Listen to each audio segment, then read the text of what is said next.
दोस्तों आज के इस वीडियो में हम बात करने वाले हैं इतिहास के एक ऐसे मशहूर हीरे की जिसको हासिल करने के लिए बड़े बड़े राजाओं ने कई जंगें लड़ी, लेकिन उसके बावजूद जब ये हीरा उनके पास पहुंचा तो अपने साथ एक ऐसा कर्ज लेकर आया जिससे इसका कोई भी मालिक ना बन सका। इतिहास में जिसने भी इस हीरे को अपने पास रखा है उसे और उसके परिवार को अपनी जान से हाथ गंवाना पड़ा है। दोस्तों मैं बात कर रहा हूँ सबसे कीमती हीरों में से एक कोहिनूर की, जिसकी कीमत आज के हिसाब से करीब 12 बिलियन डॉलर है।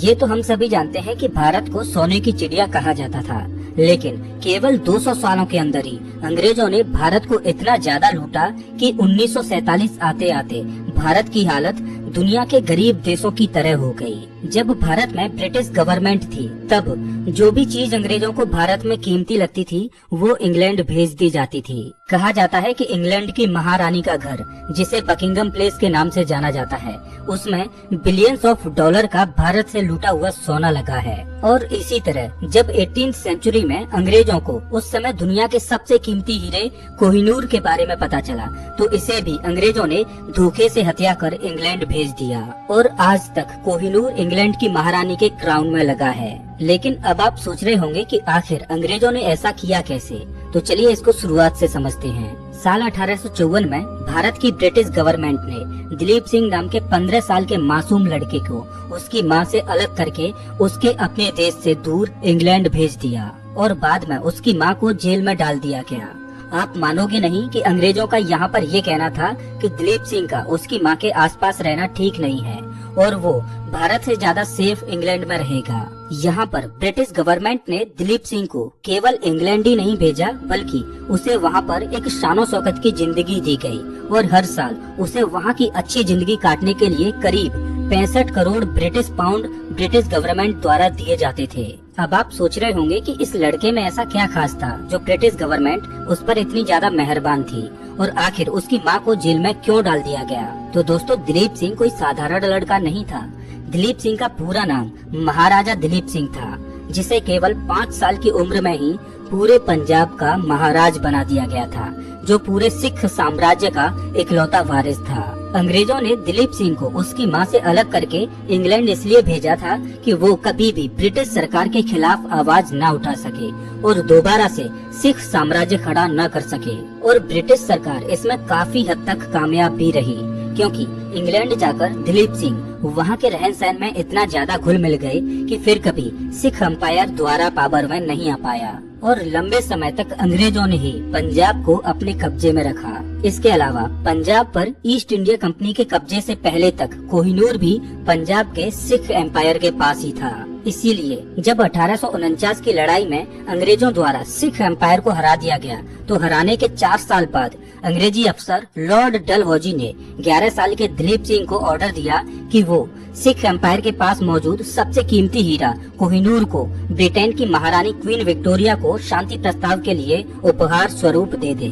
और इस तरह कोहिनूर 6700 किलोमीटर के लंबे सफर के बाद भारत से जहाज के जरिए इंग्लैंड पहुंच गया। चलिए थोड़ा कोहिनूर की हिस्ट्री को समझते हैं। सच बताऊं तो इसके ओरिजिन का कोई भी प्रूफ नहीं है और इतिहासकारों के मत भी इस पर बटे हुए हैं। कुछ इतिहासकारों का मानना है कि ये हीरा द्वारिका और भगवान श्री कृष्ण से जुड़ा है, पर ज्यादातर इतिहासकार मानते हैं कि ये हीरा भारत के गोलकोंडा रीजन में मौजूद कोलार माइन से साल 1100 में निकाला गया था। उस समय का गोलकोंडा रीजन आज के आंध्र प्रदेश और तेलंगाना के बीच पड़ता है। कई ऐतिहासिक किताबों में लिखा है कि भारत के इस हिस्से में से सबसे ज्यादा हीरे मिला करते थे और 18वीं सदी तक तो पूरी दुनिया में केवल यहीं पर हीरों की माइनिंग की जाती थी। वैसे ये तो आज भी साफ नहीं है कि कोहिनूर को किसने और किस तरह ढूंढा था। साल 1306 में सबसे पहली बार एक हिंदू टेक्स्ट में कोहिनूर के बारे में लिखा गया।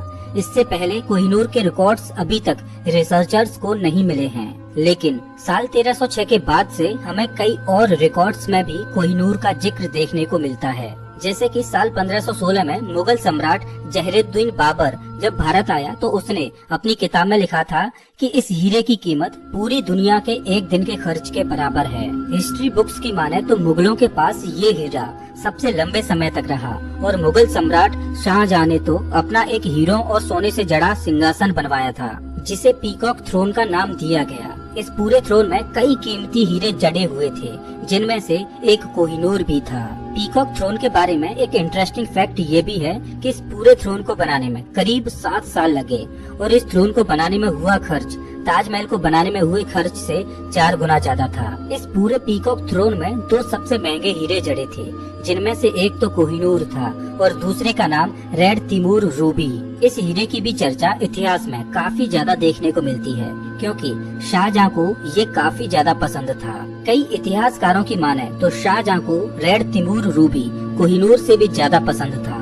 लेकिन 17वीं सेंचुरी के दौरान भारत में रहने वाले मुगल सम्राट की धन दौलत को देखकर विदेशी राजाओं ने भारत पर आक्रमण करने की सोची और इसी दौरान जब मुगल साम्राज्य कमजोर पड़ने लगा तो मौके को देखते हुए साल 1739 में पर्सिया किंग नादिर शाह ने भारत पर हमला कर दिया और दिल्ली का खजाना लूट लिया। कहा जाता है कि दिल्ली से लूटे गए खजाने को नादिर शाह अपने साथ ले गया और ये खजाना इतना ज्यादा था कि सिर्फ खजाने को ही ले जाने के लिए उसे 700 हाथी, 4000 ऊंट और 12000 घोड़ों की जरूरत पड़ी। और इस पूरे खजाने के साथ कोहिनूर भी था, जिसे शुरुआत में तो मुगल शासक मोहम्मद शाह ने काफी बचाने की कोशिश की, लेकिन नादिर शाह की चालाकी के चलते कोहिनूर को बचा न सके। इतिहासकारों का कहना है कि जब नादिर शाह दिल्ली पर आक्रमण कर रहा था तब मोहम्मद शाह ने इसे अपनी टोपी में छुपा लिया, लेकिन एक बार टोपी उतारते हुए वो हीरा गिर गया, जहां नादिर शाह के हीरे को देखते ही उसके मुंह से केवल एक ही शब्द निकला, कोहिनूर, यानी रोशनी के पहाड़। और इस तरह बेनाम कीमती हीरे को नादिर शाह ने इसका ऑफिशियल नाम कोहिनूर दिया, जिसके नाम से आज इसे दुनिया जानती है। नादिर शाह केवल इसी हीरे को अपने साथ लेकर नहीं गया, बल्कि उसने शाहजहां के पीकॉक थ्रोन को भी अपने साथ ले लिया और उसमें लगे रेड तिमूर रूबी हीरे को भी अपने साथ ले लिया। जिसके बाद नादिर शाह दुनिया के 2 सबसे कीमती हीरों का ब्रेसलेट बनाकर अपने हाथ पर पहनने लगा। चलिए अब जानते हैं कोहिनूर के कर्ज के बारे में। कोहिनूर के सबसे पुराने डॉक्यूमेंट्स में लिखा गया है कि जो भी कोहिनूर का मालिक होगा वो दुनिया जीत सकता है, लेकिन उसे कोहिनूर के श्राप यानी कर्ज को भी झेलना होगा। वैसे तो दुनिया भर में ऐसी कई चीजें हैं जिन्हें श्रापित कहा जाता है, लेकिन ज्यादातर लोग ऐसी बातों पर यकीन नहीं करते। लेकिन अगर बात कोहिनूर की है तो इसके इतिहास को स्टडी करने के बाद एक अजीब पैटर्न दिखाई देता है, जिसमें इसके मालिक की कुछ सालों के बाद ही बेरहमी से मौत हो जाती है, जिसको देखकर ऐसा लगता है कि कोहिनूर का ये श्राप सच है, क्योंकि करीब 1000 साल के इतिहास के बावजूद ये कभी भी ज्यादा समय तक किसी राजा के पास नहीं रहा और जिस भी राजा के पास ये हीरा रहा या तो उसकी काफी दर्दनाक मौत हुई या फिर उसका राज्य बिखर गया। अगर कुछ फेमस एग्जांपल्स की बात करें तो साल 1747 में जब नादिर शाह इस हीरे का मालिक बना तो उसके कुछ सालों के बाद ही उसके सबसे वफादार नौकर ने उसकी हत्या कर दी, जबकि हत्या के पीछे कोई बड़ा कारण भी नहीं था। इसके अलावा नादिर शाह के बाद जो भी उसकी गद्दी पर बैठा और इस हीरे का मालिक बना, उसका अंत काफी बेरहमी से हुआ। इसका एक एग्जाम्पल नादिर शाह का पोता शाहरुख शाह है, जिसे केवल कोहिनूर के बारे में पूछने के लिए बेरहमी से मार दिया गया। शाहरुख शाह की मौत का तरीका काफी अजीब और डरावना था, क्योंकि बगावत के बाद उसके सिर पर मोल्टेन लेड डाल दिया गया और उसकी दर्दनाक तरीके से मौत कर दी गई। इसके अलावा अहमद शाह दुरानी नादिर शाह की आर्मी का वफादार सैनिक था, लेकिन इसके बावजूद मौका मिलने पर उसने तख्ता पलट करके नई अफगान एम्पायर की नींव रखी और इस तरह वो भी कोहिनूर का मालिक बन गया। लेकिन दुरानी को भी इस हीरे के श्राप को झेलना पड़ा। उसे कई बार बड़ी बड़ी लड़ाइयाँ लड़नी पड़ी, काफी नुकसान उठाना पड़ा।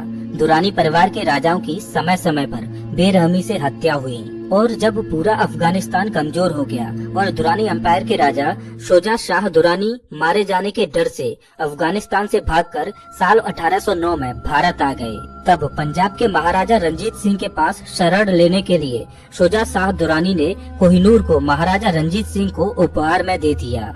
जैसे ही कोहिनूर पंजाब में पहुंचा, मानो पंजाब पर भी इसका श्राप लग गया हो, क्योंकि इसके कुछ सालों के बाद ही ईस्ट इंडिया कंपनी ने पंजाब पर हमला करना शुरू कर दिया और धीरे धीरे पंजाब में सिख एम्पायर कमजोर होने लगा। साल 1839 में पंजाब के महाराजा रंजीत सिंह की मौत के बाद अंग्रेजों की नजर कोहिनूर पर पड़ी तो उन्होंने पंजाब से इसे लेने की कोशिश शुरू कर दी, कोहिनूर की खूबसूरती और कीमत के चर्चे पूरे इंग्लैंड में थे, इसीलिए ईस्ट इंडिया कंपनी किसी भी कीमत पर कोहिनूर को इंग्लैंड भेजना चाहती थी। लेकिन लंबे समय तक अंग्रेज इस मंसूबे में कामयाब नहीं हो पाए और उन्हें करीब 10 सालों का इंतजार करना पड़ा।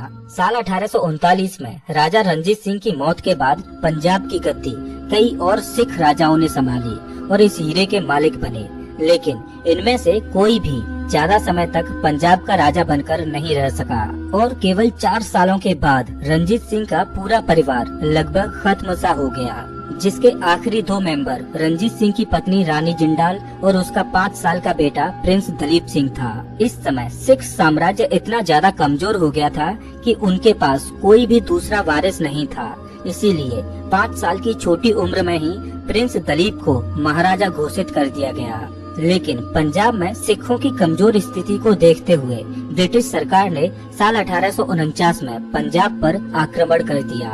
इस युद्ध को एंग्लो सिख वॉर के नाम से जाना जाता है। इसी युद्ध में अंग्रेजों ने सिखों को हराकर पंजाब को ईस्ट इंडिया कंपनी का हिस्सा बना दिया और इस तरह वॉर के केवल 4 साल बाद ही राजा रंजीत की वाइफ को जेल में डाल दिया और उस समय के 15 साल की उम्र वाले दलीप सिंह को लंदन भेज दिया गया। दलीप सिंह भले ही लंदन में एक अच्छी जिंदगी जी रहे थे, लेकिन पंजाब में सिखों की हालत ब्रिटिश सरकार के दौरान काफी खराब हो गई। कई लोगों ने महाराजा दलीप सिंह को वापस भारत में आने को कहा और ब्रिटिश सरकार के खिलाफ बगावत करने को कहा, लेकिन एक लंबे समय तक राजा दलीप सिंह इंग्लैंड में रहकर लगभग उन्हीं के जैसे हो गए थे। पर उनके अंतिम समय में उन्होंने अंग्रेजों के खिलाफ लड़ाई लड़ने की भी सोची, जिसके लिए उन्होंने भारत आने की भी काफी बार कोशिश की, लेकिन ब्रिटिश सरकार ने उन पर कई तरह के कानून लगा दिए। इस तरह 55 साल की उम्र में पेरिस में गरीबी की हालत में दलीप सिंह की जान चली गई। राजा दलीप सिंह को इतिहास के सबसे बदकिस्मत राजाओं में गिना जाता है, जिनके पास ताकत तो पूरे पंजाब को रूल करने की थी, लेकिन अंग्रेजों के छलावे के कारण वो कभी भी इस बात को समझ ही नहीं पाए और अंग्रेज अपने मंसूबे में कामयाब रहे और उन्हें पंजाब और भारत से दूर रख सके। महाराज दलीप को हमेशा इस बात का दुख रहा कि वो अंग्रेजों के जाल में फंस गए। साल 1851 में हाइड पार्क ऑफ लंदन में कोहिनूर का एक प्रदर्शन रखा गया, जिसके अंदर ब्रिटेन ने भारत से लूटे गए कोहिनूर को दुनिया के सामने पेश किया, जहां पर पहली बार इंग्लैंड के लोगों ने कोहिनूर को अपनी आंखों से देखा। लेकिन लोगों को कोहिनूर हीरे में कुछ खास नहीं लगा। लोग इसे देखकर कह रहे थे कि क्या यही वो हीरा है जिसके चलते इतनी लड़ाइयाँ हुई। इंग्लैंड के कई लोगों ने तो कोहिनूर को कांच के टुकड़ों से भी कंपेयर किया। जब इस रिएक्शन के बारे में क्वीन विक्टोरिया के हस्बैंड प्रिंस अल्बर्ट को पता चला तो उन्होंने इस हीरे की सुंदरता को बढ़ाने के लिए इसकी काफी ज्यादा कटिंग करवाई, जिससे ये और भी ज्यादा लाइट रिफ्लेक्ट करे और ज्यादा चमकीला भी लगे, जिसके कारण साल 1852 में इसे काटकर छोटा कर दिया गया। इस पूरी कटिंग और फर्निशिंग के प्रोसेस में कोहिनूर का 40% हिस्सा निकाल दिया गया। जो कोहिनूर पहले 186 कैरेट का था, अब वो केवल 105 कैरेट का हो गया। लेकिन इसके बावजूद भी ये दिखने में करीब एक मुर्गी के अंडे जितना बड़ा है और इसकी कीमत आज भी करीब 10 से 12 बिलियन US डॉलर तक बताई जाती है। आपको यकीन नहीं होगा, लेकिन कोहिनूर के श्राप से जुड़ी कहानियाँ इंग्लैंड में काफी ज्यादा मशहूर हैं और यहाँ के राज परिवार में तो इस कहानी को काफी ज्यादा सीरियस माना जाता है। इसीलिए कोहिनूर से जड़ा हुआ क्राउन केवल वहाँ की रानियों को ही पहनाया जाता है। राजा का कोहिनूर पर कोई अधिकार नहीं होता, क्योंकि जिस हिंदू टेक्स्ट में कोहिनूर के श्राप से जुड़ी बात लिखी हुई है, वहाँ पर ये भी लिखा गया है कि इस हीरे को केवल महिला या फिर भगवान ही पहन सकते हैं और इन पर इस श्राप का कोई असर नहीं होगा। और देखकर ऐसा लगता भी है कि ये बात सच हो सकती है, क्योंकि क्वीन विक्टोरिया की लाइफ काफी लंबी रही है। हाँ, वो बात अलग है कि आज इंग्लैंड पहले की तरह ताकतवर नहीं रहा।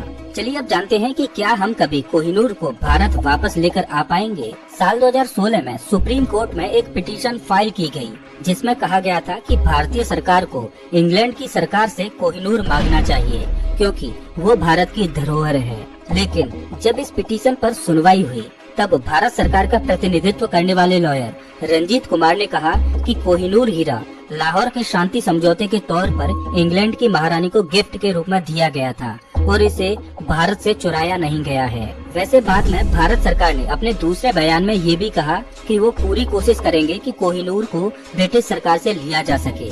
पर अभी तक इस तरह की कोई भी कोशिश देखने को नहीं मिली है। वैसे अगर भारत सरकार ब्रिटिश सरकार से कोहिनूर की मांग करती भी है तो इसकी कोई भी पॉसिबिलिटी नहीं है कि ब्रिटिश सरकार भारत सरकार की बात मानते हुए उसे कोहिनूर वापस देगी।